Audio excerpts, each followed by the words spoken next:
ಕಾಂಗ್ರೆಸ್ ಸರ್ಕಾರದ ವಿರುದ್ಧ ಕೇಂದ್ರ ಸಚಿವ ಪ್ರಹ್ಲಾದ್ ಜೋಶಿ ಕಿಡಿಕಾರಿದ್ದಾರೆ. ಕಾಂಗ್ರೆಸ್ ಸರ್ಕಾರ ಹಿಂದೂ ಧರ್ಮ ಒಡೆಯುವ ದೊಡ್ಡ ಷಡ್ಯಂತ್ರವನ್ನು ನಡೆಸ್ತಾ ಇದೆ. ಕಾಂಗ್ರೆಸ್ನವರು ಮಹಾನ್ ಕಳ್ಳರು, ದುಷ್ಟರು. ಸಿಎಂ ಒಬ್ಬ ಎಡಪಂಥೀಯ ನಾಯಕ ಅಂತ ಲೇವಡಿ ಮಾಡಿದ್ದಾರೆ. ಯಾವ ಆಧಾರದ ಮೇಲೆ ಜಾತಿ ಗಣತಿ ಮಾಡ್ತಾ ಇದ್ದಾರೆ? ಕುರುಬ ಕ್ರಿಶ್ಚಿಯನ್, ಲಿಂಗಾಯತ ಕ್ರಿಶ್ಚಿಯನ್ ಅಂತಾರೆ. ಮತಾಂತರವಾದವರಿಗೆ ಮೀಸಲಾತಿ ಇಲ್ಲ. ಹಿಂದೂ ಧರ್ಮದಲ್ಲಿ ಇದ್ದ ಅಸ್ಪೃಶ್ಯರಿಗೆ ಮೀಸಲಾತಿ ನೀಡಲಾಗಿತ್ತು. ಈಗ ಮತಾಂತರವಾದವರಿಗೆ ಮೀಸಲಾತಿ ನೀಡೋದಕ್ಕೆ ಮುಂದಾಗಿದ್ದಾರೆ. ನಕಲಿ ಗಾಂಧಿ ಕುಟುಂಬದ ಸೂಚನೆಯಂತೆ ಜಾತಿ ಗಣತಿ ಸಮೀಕ್ಷೆ ಮಾಡ್ತಿದ್ದಾರೆ ಅಂತ ಕೇಂದ್ರ ಸಚಿವ ಪ್ರಹ್ಲಾದ್ ಜೋಶಿ ಗರಂ ಹಾಕಿದ್ದಾರೆ. ಉಡುಪಿ ಜಿಲ್ಲೆಯ ಉಪ್ಪುಂದ ಗ್ರಾಮದಲ್ಲಿ ಅಂತಾರಾಷ್ಟ್ರೀಯ ಕಡಲ ತೀರದ ಸ್ವಚ್ಛತಾ ದಿನ ಹಮ್ಮಿಕೊಳ್ಳಲಾಗಿತ್ತು. ಉಪ್ಪುಂದ ಗ್ರಾಮದ ಕರ್ಕಿಕಳಿಯಿಂದ ಮಡಿಕಲ್ ತನಕ ಕಡಲ ತೀರ ಹಾಗೂ ಕಡಲ ತೀರದ ರಸ್ತೆಯ ಅಂಚಿನಲ್ಲಿರುವ ಕಸವನ್ನು ತೆಗೆದು ಸ್ವಚ್ಛತೆ ಕಾರ್ಯಕ್ರಮವನ್ನು ನೆರವೇರಿಸಲಾಯಿತು. ಈ ಕಾರ್ಯಕ್ರಮದಲ್ಲಿ ಗ್ರಾಮ ಪಂಚಾಯತ್ ಅಧ್ಯಕ್ಷರಾದ ಮೋಹನ್ ಚಂದ್ರ, ಗ್ರಾಮ ಪಂಚಾಯತ್ ಸದಸ್ಯರಾದ ಜಗನ್ನಾಥ್ ಸೇರಿದಂತೆ ಹಲವರು ಭಾಗಿಯಾಗಿದ್ದರು. ಪ್ರತಿಯೊಬ್ಬ ಮನುಷ್ಯನಿಗೆ ಮತ್ತು ಪ್ರಾಣಿ ಪಕ್ಷಿಗಳಿಗೆ ಅವಶ್ಯಕತೆ ಇದೆ. ಪರಿಸರವನ್ನ ಉಳಿಸುವ ಪ್ರತಿಯೊಬ್ಬ ನಾಗರಿಕರು ಕೂಡ ಕೈಜೋಡಿಸಿ ಸ್ವಚ್ಛತೆ ಕಾಪಾಡುವ ಅವಶ್ಯಕತೆ ತುಂಬಾ ಇದೆ ಅಂತ ಗ್ರಾಮ ಪಂಚಾಯತ್ ಅಧ್ಯಕ್ಷರಾದ ಮೋಹನ್ ಚಂದ್ರ ತಿಳಿಸಿದ್ದಾರೆ.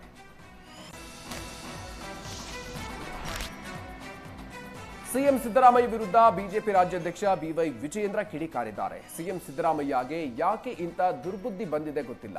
ವಿಕೃತ ಮನಸ್ಸಿನಿಂದ ರಾಜ್ಯವನ್ನ ಒಡೆಯುವ ಕೆಲಸವನ್ನ ಮಾಡ್ತಿದ್ದಾರೆ ಅಂತ ಜನ ಮಾತಾಡ್ತಿದ್ದಾರೆ. ಕಾಂಗ್ರೆಸ್ನವರು ಧರ್ಮಸ್ಥಳದ ವಿಚಾರದಲ್ಲಿ ಮಂಜುನಾಥನ ಕೋಟ್ಯಂತರ ಭಕ್ತರ ಭಕ್ತಿಗೆ ಮತ್ತು ಶ್ರದ್ಧೆಗೆ ಕೊಡಲಿ ಪೆಟ್ಟು ನೀಡಿದ್ದಾರೆ. ನಾಡಿನ ಅಧಿದೇವತೆ ಚಾಮುಂಡೇಶ್ವರಿ ವಿಚಾರದಲ್ಲೂ ಗೊಂದಲವನ್ನ ಸೃಷ್ಟಿ ಮಾಡಿದ್ದಾರೆ. ಹಿಂದೂಗಳಿಗೆ ಅಪಮಾನ ಮಾಡೋದೇ ಸಿದ್ದರಾಮಯ್ಯ ಸರ್ಕಾರದ ಕೆಲಸ ಆಗಿದೆ.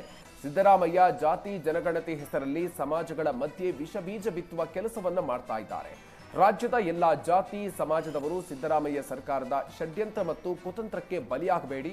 ಸಿಎಂ ಸಿದ್ದರಾಮಯ್ಯ ಹಿಂದೂ ಧರ್ಮ ಒಡೆಯುವ ಕೆಲಸವನ್ನ ಮಾಡ್ತಿದ್ದಾರೆ. ರಾಜ್ಯ ಸರ್ಕಾರಕ್ಕೆ ಜಾತಿ ಜನಗಣತಿ ಮಾಡುವ ಅಧಿಕಾರ ಇಲ್ಲ ಅಂತ ಬಿವೈ ವಿಜಯೇಂದ್ರ ವಾಗ್ದಾಳಿ ನಡೆಸಿದ್ದಾರೆ.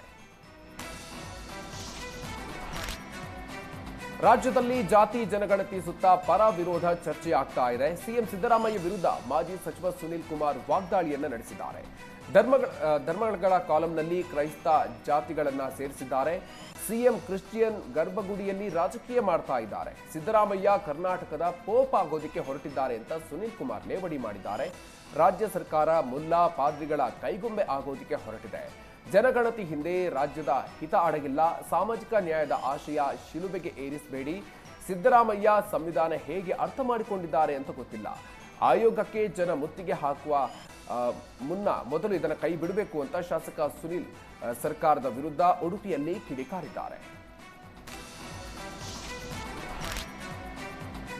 ವೈಜ್ಞಾನಿಕವಾಗಿ ಜಾತಿ ಗಣತಿ ಸಮೀಕ್ಷೆ ನಡೆಯಬೇಕು ಅಂತ ಚಿತ್ರದುರ್ಗದಲ್ಲಿ ಬೋವಿ ಪೀಠದ ಇಮ್ಮಡಿ ಸಿದ್ದರಾಮೇಶ್ವರ ಶ್ರೀ ಹೇಳಿಕೆ ನೀಡಿದ್ದಾರೆ.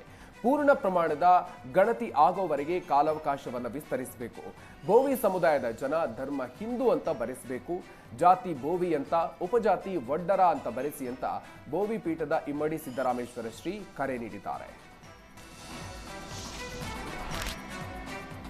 ನಾಳೆಯಿಂದ ಜಾತಿ ಸಮೀಕ್ಷೆ ನಡೀತಾ ಇರುವ ಹಿನ್ನೆಲೆಯಲ್ಲಿ ಕೊಪ್ಪಳದಲ್ಲಿ ಪಂಚಮಸಾಲಿ ಹರಿಹರ ಪೀಠದ ವಚನಾನಂದ ಸ್ವಾಮೀಜಿ ಸ್ಟಿಕ್ಕರ್ ಅಭಿಯಾನವನ್ನ ಹಮ್ಮಿಕೊಂಡಿದ್ರು.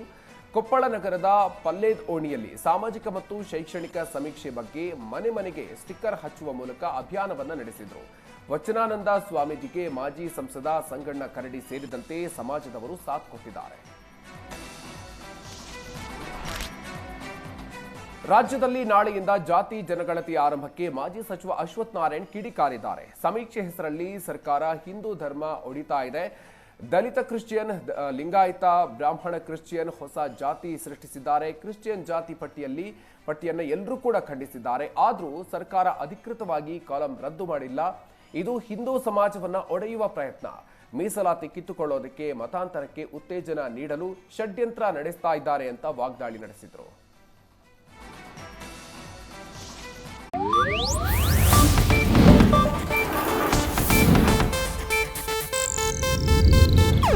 ಇದು ಏಷ್ಯಾನೆಟ್ ನ್ಯೂಸ್ ನೆಟ್ವರ್ಕ್ ಪ್ರಸ್ತುತಿ.